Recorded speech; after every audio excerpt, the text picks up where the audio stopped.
Can you scoot over? Sorry. Okay. Here, there's the one. Okay. My bad. Sorry. Ready? Yeah.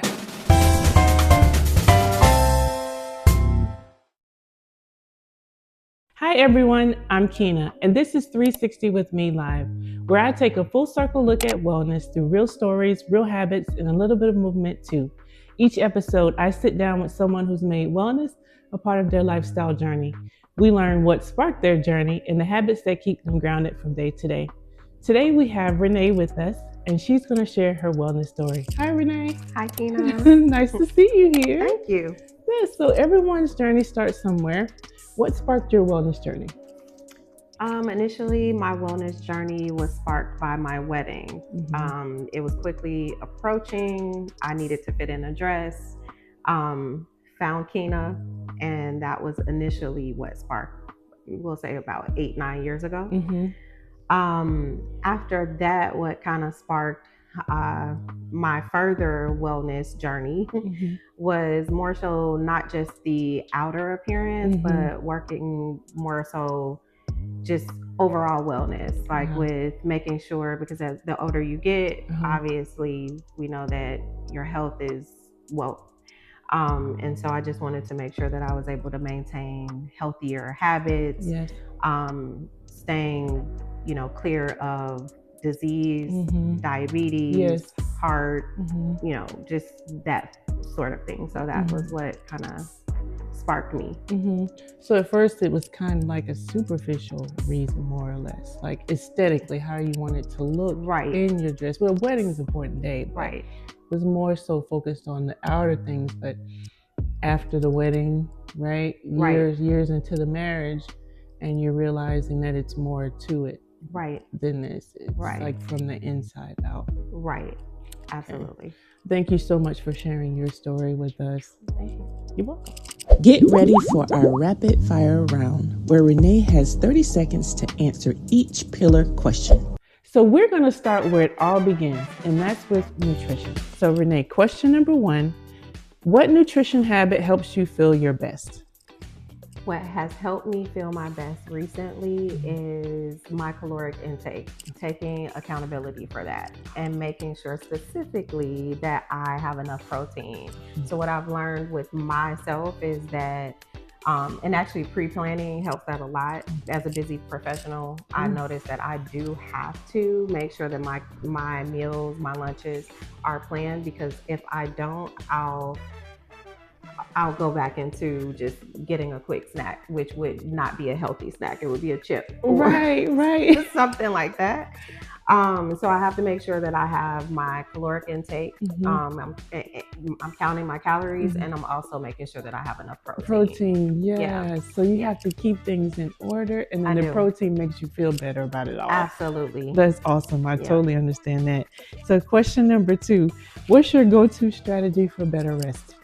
My go-to strategy for better rest, I would say, would be meditation. Okay. Again, as a busy professional, I am going usually about 75 miles an hour during my day.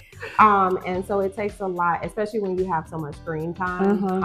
I'm looking at a computer, spreadsheets, interactions all day, having to make quick decisions. So as soon as I Control Alt Delete, I have to work on scaling it down. Oh, I see.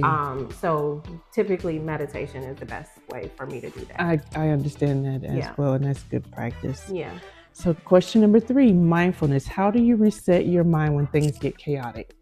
So that's interesting. I would go back to meditation for sure. But if it's during the day, more than likely, if something gets chaotic for me, I'm going to go run. I'm going to hit the treadmill. I'm going to go run to take my mind off of that. Now, if it's too late in the day, I don't want to do that, because that's going to charge me up. I'll go back to meditation. Okay. It's later in the day, but that's typically how I reset. Wow. So you run it off. I run it off. Oh, wow. I like that. That's like a win, like a double win. Okay, question number 4. Who or what helps you feel the most supported? Honestly, that's why I've been coming back to you each time. So I would say Keena. Keena helps me, throughout our workouts, the sessions, that keeps me motivated. Yeah. I obviously you have to be internally motivated to make sure that you keep up with your journey, but just having someone that is kind of an accountability partner. For you, that would be, for me, that would be you. Yay! So that's so awesome, Renee. You crushed all those questions and every pillar just like a pro. So we saved the best for last. Okay. And you said you want to work on your legs, girlfriend. Okay. So we're going to do an exercise that works on her quadricep muscles. So grab your mat and we'll be back in a second. The muscle that we're focusing on today is called the quadricep muscle. It's called quadricep because it's made up of 4 different muscles. It's right here in the front of your leg. The primary function of the quadricep muscle is to help you go from sitting to standing. So anything where your knees go from bent to straight, your quadricep muscle is controlling that movement.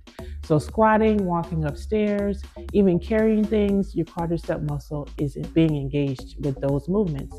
So we're going to do an exercise that helps you strengthen your quadricep muscles. Go ahead and grab a dumbbell, or if you have a kettlebell, so that you can do it with us. Okay, grab a weight. We want you to do this exercise with us. So this exercise is called a goblet squat. It's goblet squat, and it works your quadricep muscles, the muscles that we talked about earlier. So Renee is going to pick up her dumbbell, and you can also do this with a kettlebell if you have a kettlebell at home, and you turn it over like this. And so you're going to bring the weight up to about your collarbone or just below. And then you're going to go all the way down into a squat and try to touch your elbows to your knees. And you're back up again. Make sure you keep your belly button pulled in. We're going to do 8 of those. Okay. And 2. Perfect. See, she's moving through the movement nice and slow and with intention. That's how you want to do all of your strength training exercises. Don't rush. That's cool. What number you on, Renee? 5. 5. Okay, 3 more. 6. Great job. 7. And 1 more. 8. That's so awesome, guys. Thank you so much for joining us. Don't forget to subscribe, like, put in the comments which pillar spoke to you the most today, and we'll see you next time. Bye for now.